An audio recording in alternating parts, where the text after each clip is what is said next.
Good morning, good evening, good night, you lovelies. It is the one, the only Cappy D. Barra, and we are here to talk about one of the most maybe disturbing movies of 2025, Weapons. Weapons, directed by one Zach Krieger. The run time for this movie is about 2 hours and 30 minutes, and between me, you, and the upload bar, it could have been cut out by at least a good 30. No, but honestly though, this is a really good film all around. I think some of the strongest performances were easily from some of the less, if you want to call them memorable characters, being that they didn't get a lot of screen time, but there are moments like Alex's father, which I think he did an amazing job with everything he was giving. Right along there with the teacher and Julia Gardner, everybody from front to back in this cast has an amazing job with their performances. My only issue comes down to the plot, and we will be getting to that very shortly. Let's run through it, shall we? While everyone's here, I hope everyone's having a good rest of their day. If you are enjoying what you are seeing, like and subscribe. If you're not enjoying it, leave a comment. That's just the name of the game. Right off the bat, this is a really solid movie. It is 2 hours and 30 minutes, but it does kind of end at a really poignant time in the story, right around the climax. So it leaves you with a good taste of. So it does leave you with a good taste of satisfaction, being that the main issue was resolved, and that's always what we want to get to with our movies. That's always what you want to get to in the end of a plot. Really good aspects of mystery. I think the lead up to what they were doing with, the mystery with all the kids leaving at 2:17 and, nobody having answers. I think this was a really great place for everything to kind of kick off. The narration starts with a young girl. And at first I thought this would come back to mean something, but it didn't. That's not the biggest thing in the world. Did leave me a little bit kind of confused though. I expected just a plot point from that. I kind of thought it would be Julia Gardner's scene in like a weird sci-fi time loop kind of way, but that would have been a bit too interesting for the movie to go off of, right? The teacher in the beginning of the story is speaking at a town hall, and it really does seem like she is tormented by the events of the community. These kids are missing. They were in her classroom, and we see that she has a really strong connection to all the kids. Through some of our flashbacks and some of the later scenes. She previously at her old school, she got in trouble for driving a kid home that missed the bus on his way, and he was too far to walk. Little things of empathy really shine through in this film. Really like little things like empathy really shine through in this film. Solid aspects on that all around. But really big hints of Seven in this movie. Like there is something eerie about this town and about this world that you can't seem to really get a grasp on, but it sticks with you and it kind of haunts you in a way.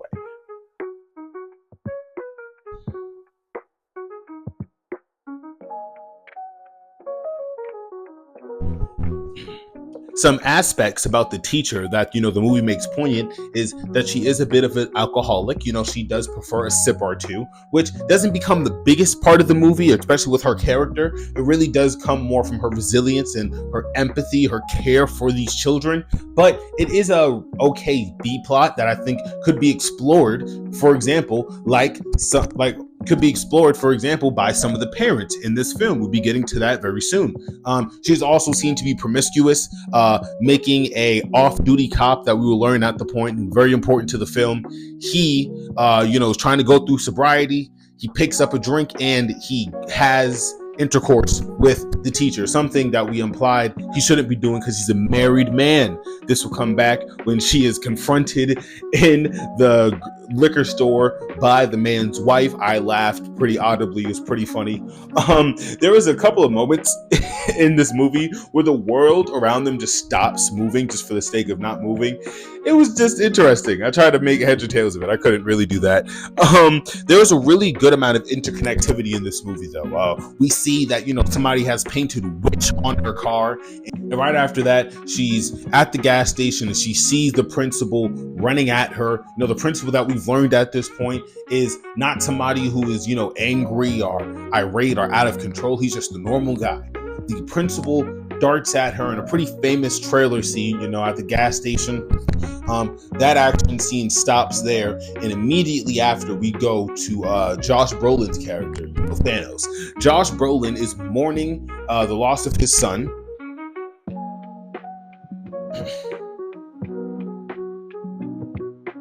Josh Brolin is mourning the loss of his son, and not for nothing, his wife is like kind of a dick about it. Like he's like sleeping in his child's bed, just trying to like wrap his head around like the like loss of life that he's presuming to like be going through. And another thing about this movie is there is a lot of allegories for like school shootings. Like there's a scene where the parents are like, freaking out. They're like, all the kids in only her classroom disappeared. Why only hers? I mean, I think you could use that for anything that this country has allowed to happen for the past 22 years since Columbine, right? But we don't have to go there. It's not that kind of video.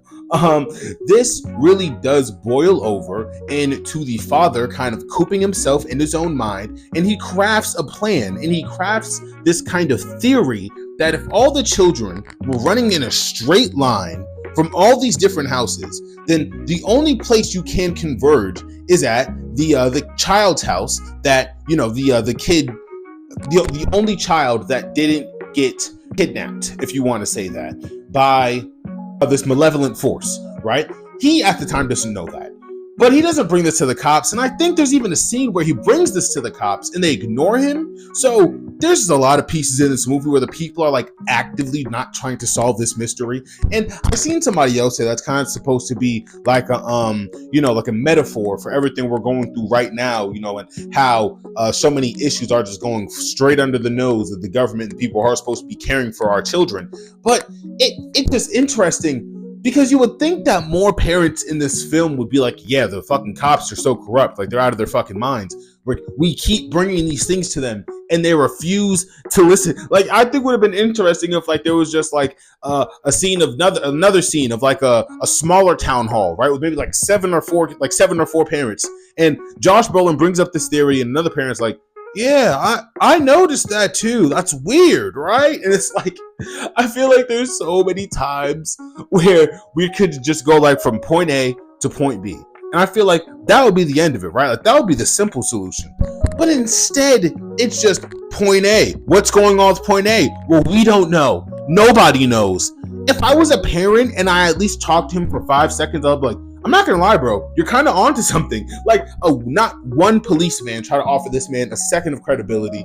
Absolutely fucking insane. But he's 100% smarter than the cops. Because, and we're gonna get to it now, right? Because this is a part of the plot, that I did kind of exclude from the spoiler review. By the way, it's been 2 weeks, all right? So if you haven't caught this movie yet, like, lock in, all right? Lock in, my guy, okay? This movie, it has him basically like kind of harass, right? He's harassing the teacher. He writes witch on her car, which is something we learn, right? But some of the more freakier aspects, like the father having a dream and he encounters the witch, right? Because the witch is just subliminally just taking over the entire town, which I'm not really sure how the witch kind of got subliminally inside the mind of the father. That's a little weird, but we also see the witch kind of play tricks on the teacher as well in the middle of the night, banging on her door, all types of really insane shit, right? But there was a moment where the witch, she makes all the children run out into the forest. And the cops come by and they do an entire investigation. And I'm thinking to myself, I'm like, do they not see the trail of fucking small footprints in the fucking... Does no one see this? It doesn't make any sense to me, because there's also a forest behind them and satellites and like CCTV footage. I guess what I'm really trying to get you is that this father does more forensic and analytical evidence, does more analytical kind of work than all of the FBI, all of the cops in this town. It's quite literally fucking insane. And I just have to believe that this is for the plot. I can only believe that this shit is for the plot. Right after we see that, he intersects the principal attacking the teacher, we move on to the cop. We see the cop, he's with his wife, happy man, happy wife. He is dealing with sobriety, something that he's actively trying to fight through. I think he says he's about a year or 5 months or so clean, and he's working through this, and he's starting off his day And I believe there's a small line about him being not released, but there being some form of like letting, like there's some form of releases, right? There's going to be a round of releases going around. I believe there was something like that. And during one of his patrols, he comes across the drug addict that we see ask the teacher for money, during her part of the story. He is, trying to break into a nearby home because he's a klepto, right? Something we'll be getting to later. And the officer, while searching him, he pricks himself with a needle. And immediately we see an act of police brutality. And I'm not gonna lie, I seen it and I was like, yeah, there's a fork in the kitchen. There's a fork in the kitchen. Cop has mustache, cop with mustache beats up on cuffed individual. This sounds about right? But the cop establishes that, even because, all the shit was on his dash cam, right? Which isn't great. That's not something that's great, right? I'm sorry, just think about the dash cam. There's a funny scene where he turns off his dash cam and his body cam later in the movie. It's just crazy. It's just crazy context. That's all. So being that this assault was on the dash cam, he goes out and he says, all right, well, I'm just going to let you go. We're just going to go our separate ways, right? He goes to tell his officer, his chief, right? The sheriff, if you would, tells him what happened. The sheriff says, hey, you don't say anything, I don't say anything. We'll keep this shit under the radar, right? But the sheriff says, like, bro, if that guy comes back here, like, your ass is grass. Like, I can't do shit about that, right? The cop leaves, Paul, I believe is his name. He leaves, his mustache super perturbed, and he runs into the drug guy, because as we learn, the drug guy actually did some pretty good fucking mystery work. That we learned that the drug guy, he's a bit of a klepto. He's an addict. The first scene that we have him is the first scene that we catch him with is him being low on crack. Right? He is smoking crack and he can't get enough. Sounds crazy, but it's what's going on, right? He's low and he's looking for a re-up, and he's stealing cars. He's trying to finesse his parents for money. He's easily the pathos of this movie. I was listening to some of this dialogue where, like, I think it was like his sister and I think maybe like his dad or something, and I'm just like, this is a reality for Americans. Like, this is interesting to talk and deal with a kind of unhoused drug addiction problem and a school shooting problem in the same blockbuster movie. I'm with it, my guy. I'm not gonna lie, and it's not as like front facing. Like, everyone isn't like, you're only in this situation because the government profits off of the pharmaceutical industries. Like, they don't go that far, but it is kind of implied that this is kind of just a consequence of his surroundings, right? He's a victim of circumstance. And he's trying to pawn off like little items here and there. He like steals like a child's tablet. That doesn't work. And eventually, after being assaulted by the cop, he runs off and he finds Alex's house. Alex is the child that we learn, the only person that wasn't kidnapped in this, mass group of missing children. This character, they don't have access to the internet or the outside world, so they have no idea what's going on. They come across this house, and we see, as a callback to when the teacher goes to Alex's home, kind of invading his privacy a little bit. There's a couple of scenes where she definitely kind of goes over the line, right? She peeks inside the house and realizes that his parents are vegetables. And this is when I'm like, oh, this is like some like fucking, this is like some eldritch god, interdimensional alien shit. I thought it was gonna be something crazy. It's just a witch, right? And I promise we're gonna get to that later. Right? Alex, he kind of shoos off the teacher, and the teacher looks inside and he sees that Alex's parents are vegetables, right? Sidebar, this kind of leads for the teacher to start kind of like low-key kind of stalking out Alex's house. There's a really interesting scene where the mother comes out and like, you assume that she's gonna like start stabbing the teacher, and it's like, bro, wake up. The teacher doesn't wake up, and she gets a snippet of her hair took off of her, and that's how the principal targets her later. We're going to be getting to all of this, but it's important context to know that the parents are in a vegetable state. The addict, he's like the addict, he breaks into the house and he starts stealing shit. He doesn't find the witch, but he finds the parents in this comatose state, and it freaks him the fuck out, right? It freaks all of us out. And immediately after, right, he bumps his head. The parents start just like kind of stalking him through they get up immediately. I guess the witch realized that there was an intruder, and they start stalking him throughout the house just to, do some kind of harm, kill him or something, right? He finds the basement. In the flurry of all this, he finds the basement. He finds the children. And I fucking screamed. I'm like, I fucking knew it. I fucking knew it, because the effort and the point put onto this house, I'm like, there has to be something here. There has to be fucking something here, right? So he finds the children and he fucking rushes out the house. And the next thing he does when he gets to the pawn shop, with these forks and a couple of gold bracelets that he stole from these comatose people, right? He realizes that the children are missing and that this could be a big fucking payday for him. So the first thing he does, he tries to work up enough courage to call the cops, but cops means convictions, and he's high, and he's an active user, so that's not exactly the best thing for him. So he gets he gets a smoking, right? I'm saying it like it's a cigarette, right? He gets high on crack, and he decides that now he's going to call the cops. The only issue with this is that he's a tweaking guy on the phone with the cops. You can imagine how that goes, and it goes fuck all nowhere. And his best bet is to walk in there and just be like, hey, I know where it is and I can just lead you guys to it. But that's another small problem I have with this film. He doesn't have a phone. Well, he does have a phone, right? I guess he does have a phone, but he doesn't have maps. I highly fucking doubt he was using maps when he broke into these random people's houses while they were in a vegetative state, right? I guess what I'm just trying to say is he claims he knows where the address is. I highly doubt he knows where the fucking address is. But he goes to the cops. He goes to the cops to try to tell them, like, hey, I know where the missing children are, right? The mustache guy, he sees him. He turns off his body cam, plugs out his dash cam, and he chases him down. And they have a really funny back and forth. Actually, their interaction is actually pretty funny. The cop only finds him, being that the crackhead at the time, he believed he was being chased by the witch. And again, at this time, we didn't really know it was a witch. I thought it was like a demon or like a ghost or something funky, man. Oh, we're gonna get to this witch shit later. I promise we are, right? The cop, he ends up getting stabbed like 4 different times from the addict, and he has this really funny interaction. He's like, bro, like, do you have AIDS? Like, do you have HIV? AIDS? Do you have AIDS? And then the guy's like, I don't think so. I don't think I have AIDS. It was funny. It was really funny. I giggled. This relationship between them, obviously started off pretty rough with police brutality, and the violation of constitutional rights.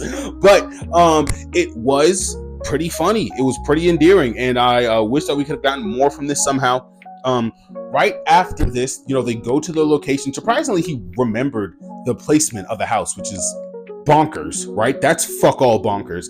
And I'm not gonna lie to everybody. The second the cop got there, in my mind, I'm like, bro, call the time, call the force, call the SWAT, call the team. The fact that you're in this fucking neighborhood where this is the only child that didn't get mysteriously fucking disappeared, right? And you have this outside force going, hey, bro, my life is at risk. I wouldn't do this shit if it wasn't vitally important. There are children in that house. Hey, I'm dead serious. If you sit here and see them, you're not going to take all the money, right? These aren't comments somebody makes if they're fucking with you. These are comments somebody makes if they're very fucking serious. And the addict, he makes these comments, and the cop's like, you're fucking with me. You're pulling my leg. He gets in there. He gets kidnapped, obviously. But in my mind, I'm like, nigga, you're not going to at least say hey, 12, here's where I'm at. Send a patrol. Nothing. Also, there's just an entire fucking police cruiser missing, an entire cop off the force, and not one person's like, hey, go track Walski. Go track Greenberg. Go see where he's at. Nobody. Not a fucking person on the force. That's a little insane, right? But the cop, he takes out the he takes out the addict from the backseat, being that he's kidnapped. He's another zombie, right? And the addict also gets added to this massive trove, right? Of this massive trove, if you would say, of puppets, right?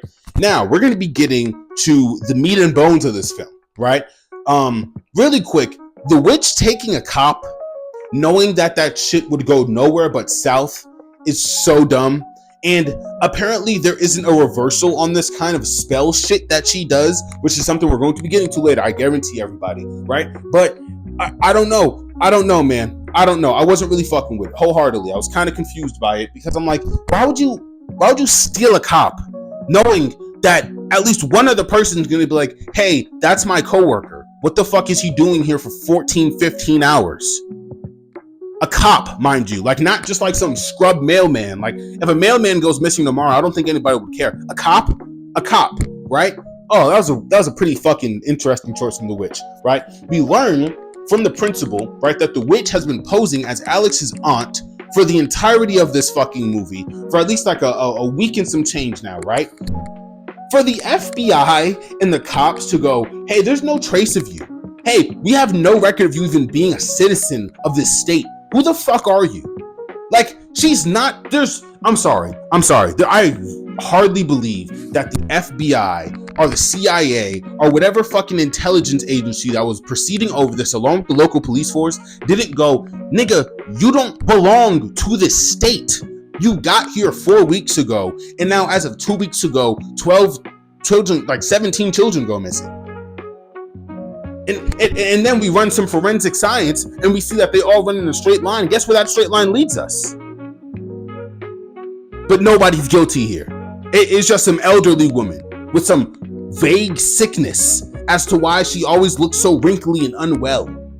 The fuck? And I understand that maybe like this world isn't like acclimated to the idea of witches and the supernatural, but it's like there's a point where the father says, hey, I've seen where that person ran before, because it was some footage, it was very early in the movie.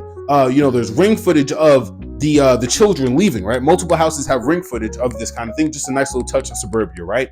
And the father says, I've seen this before. And I first thought he was going to say like, yeah, like when I was a child, there was an outbreak in my hometown of whatever. There's something like some lore, right? Something that feeds into this idea of this world being supernatural. But he just says it's my child, right? And then when this witch, she kind of enacts and she kind of finishes her plan of like duping the principal into thinking nothing's wrong, right? Well, almost. The principal says like, hey, I'm going to have to kind of get some proof of life from these parents or from somebody else. We're going to have to call Child Protective Services, right? And that idea kind of made her snap. And one of the next scenes from the principal, mind you, this entire movie is interconnected, right? So this is before the principal attacks the teacher. This is, we get a couple of scenes of the teacher and the principal having dialogue about how she is kind of trying to quote unquote care over of Alex. Now it's a little bit overzealous. But there's a scene where the witch shows up to the principal's home unannounced, right? She shows up out of breath, and I'm going to reenact it, like almost one for one. It's like, I ran all this way, and there's something terrible I have to tell you. It's urgent. Well, can I come in? Are you going to let me in your home? And it's like, for anybody to take that as an invitation to let a stranger into your fucking home, I'm like, yo, this is concerning. Like, in the whole time, like, because it's Wong, right? I'm not familiar with the principal's name at the moment, but Wong and his male partner, he's a gay man, and his husband opens the door, and he invites the witch in, the husband, and the whole time Wong is like, yo, don't fucking do this. Like, this isn't smart. This is not wise. The witch ends up doing like some weird hoodoo kind of ritual, which is also something I want to nail down. I don't know if this shit's Wicca or hoodoo or what it is, but they didn't give us any definition. There isn't like a definitive answer to it, which is also something I'm kind of left on. I don't know if this woman's like a gypsy. I'm not trying to be like disrespectful. I don't know if she's like a Romanian kind of individual. I don't know what the fuck this is, right? There's not an answer to it. All you know is that there's some kind of witchcraft happening here somewhere, right? After the witchiness happens, the husband ends up dying from like 60 headbutts, right? It's kind of like that scene out of Invincible with Conquest. Really good scene. The teacher then becomes the target, right, of this weaponized kind of thing. And the comment that is made by the father, of one of the children that was kidnapped, that we've been following for the entirety of this movie, he says it's almost as if the principal was weaponized, and like he said, like a heat-seeking missile. And when he says that, I kind of look at the poster and I kind of see like drones. So like, I don't know if that's kind of like a comment on like geopolitics. I'm not sure, y'all. I'm not sure. I think there is a lot going into this movie. It's kind of like a gumbo. But I don't know if it really sticks any landings exactly, if that makes any sense. I think a lot of things, like, they make sense, like, in the context of the movie. But when you get to the nitty and gritty, it does kind of seem like there are a lot of pieces just flailing to make sense. And one of the bigger parts, and we'll be getting to it right now, is the child. The child is, the next part of this film. And we learn that not only was bro in on all of this, right? But the entrance of the aunt, if you want to call it, the entrance of the witch, it's just questionable because she arrives and the father is announcing like, hey, like, I don't really know her that well. And I don't think your mother knows her that well either. And it's kind of assumed that she's just a bit of a parasite that kind of just latched onto this family. But it's like, how? Like, we don't know. Like, we don't know if it's like if it was like some kind of palm reading, or if it was if it's like some kind of like genetic thing. Like, I genuinely wrote down, like, is she a devil? Like, is she Satan? Because she just comes into these people's lives and she just creates like these false memories, like these false illusions. And it's like, if she could do this shit to anybody, why is she like next to the fucking president of Dubai or some shit? Like, why is she here? Right? It's just questionable. Really not understanding the fullness of this. Also, we don't get any lore on her, so like we don't even know how powerful she is, like on the scale of like witchdom. And I don't know. There's a lot of things I'm just not really understanding about this whole witch character. Right? It seemed kind of lame when it kind of understood like, oh, it's just a witch. I'm like, oh, so you like just shoot her? You just like pull a gun out and just kill her? That's kind of whatever, right? The hardest way to kill her, though, and in my personal opinion, is what we'll be getting to later. But we learned that Alex, he was kind of quote unquote adopted by this witch character. The witch character took control of his parents, kind of traumatized him by going like, hey, they can kill each other or they'll kill you. You better not tell anybody what's going on here or whatever, or the worst will happen. And while this is going on, I'm like, if Alex just for 2 seconds was like, hey, I'm not saying that they're there and I'm not saying that they're not there, but if one of these random days, if you guys got a like warrant to randomly check my house, you may or may not find those children. Like, if you one day randomly while I was at school in the protection of y'all, like, checked the house, you may or may not find the children, right? And I'm just like, in my head, I was just thinking to myself, like, there's no way. Like, there's no fucking way that Alex didn't think for 2 seconds to go like, hey, if one of you guys like a random raid on my house, you may find the children. Like, no, like nothing, right? He's forced to feed his mother soup and his father soup, right? Because they're in a comatose vegetative state. And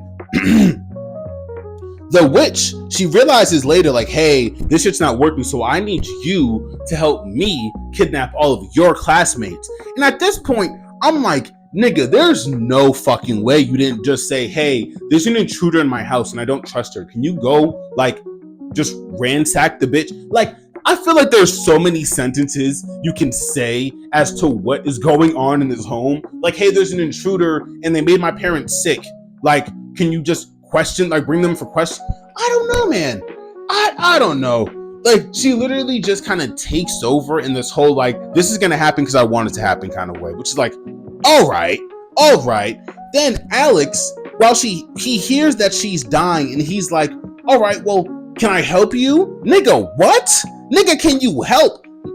You should be trying to certify her collapse. If she said she needs water, start a fire. If she says she needs fire, flood the bitch. Why are you trying to help this lady?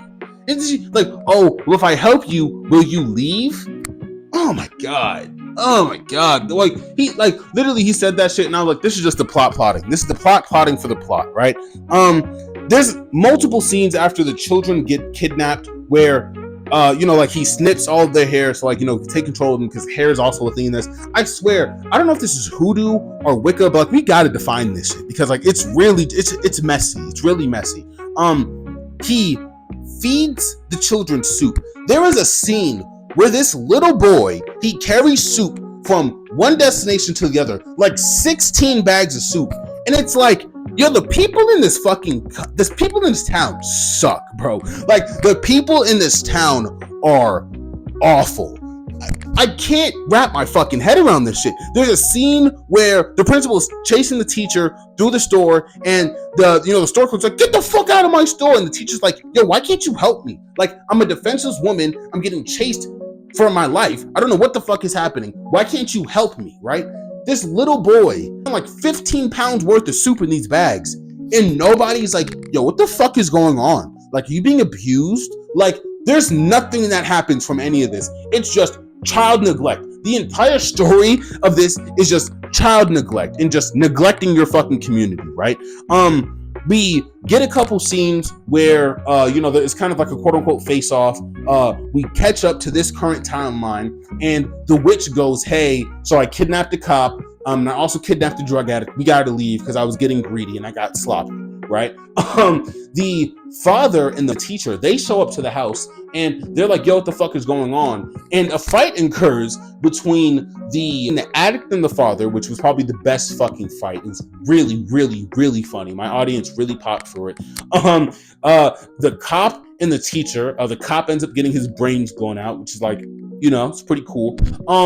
And the parents and the kid. The idea is that everyone's being weaponized, right? And I think it's kind of further into like how, like when you demonize people or when you kind of treat people like others, you and yourself kind of weaponize like your idea, like in your mind, like your weaponized mind could harm the people in your community, right? I kind of got that small little riff from it, but mind you, it doesn't do like a lot with that, right?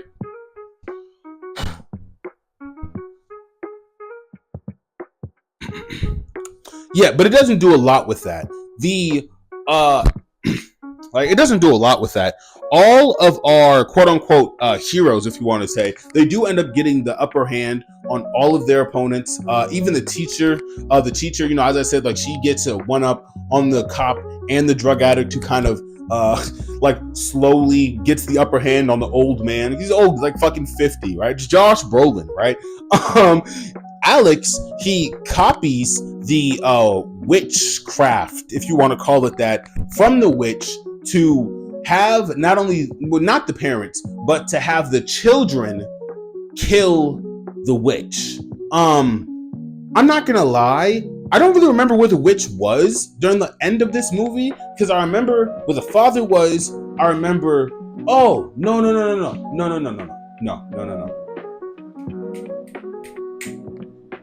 Yes, the witch was trying to manipulate the father into killing the teacher after the teacher successfully killed the drug addict and the cop.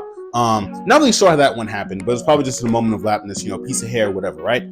The father, he gets really close to killing the teacher, and the witch is just kind of taunting the teacher, going like, you're gonna die, I'm gonna take over this town. I don't think it's like some like big supervillain plan. I think she's just like an evil cunt. I think that's just like her whole thing. She's just like a dick, right? And the kid, while the parents are trying to break down the door, he has a piece of her hair. He grabbed it from a brush. He wraps the witch's hair around this magic stick. He does the witchcraft, and the kids chase through the city to kill the witch. I thought this was the best scene of the movie. A lot of people didn't like this scene. A lot of people really didn't like the ending. I thought it was fun. I was audibly cheering. I was saying like, get her, fuck her up. I was clapping. I was screaming. This is, bro, it's the Muppets, right? This witch has caused so much pain throughout this entire movie, right? It's only right that we get some kind of get back somehow. And I think that this is the best way to do it. I was very fucking entertained by this. They tear her skull off, bro. They're like, I guess they enter her body by like gnawing at her insides. I don't know, man. I don't know. It was gory though. And there's a lot of really interesting pieces of body horror in this film that I think worked after the really slow build-up of the psychological kind of thrillerness, like the psychological thriller that was the majority of this movie. It had a really, really good apex, man. And I was happy to see it, bro. There's a bunch of scenes where like the children are just like running through the town. It was like, oh, those missing kids, huh? Oh, those are the missing kids, huh? I guess we found them. Guess we found the missing kids. I don't know, man. It was pretty cool. Pretty cool.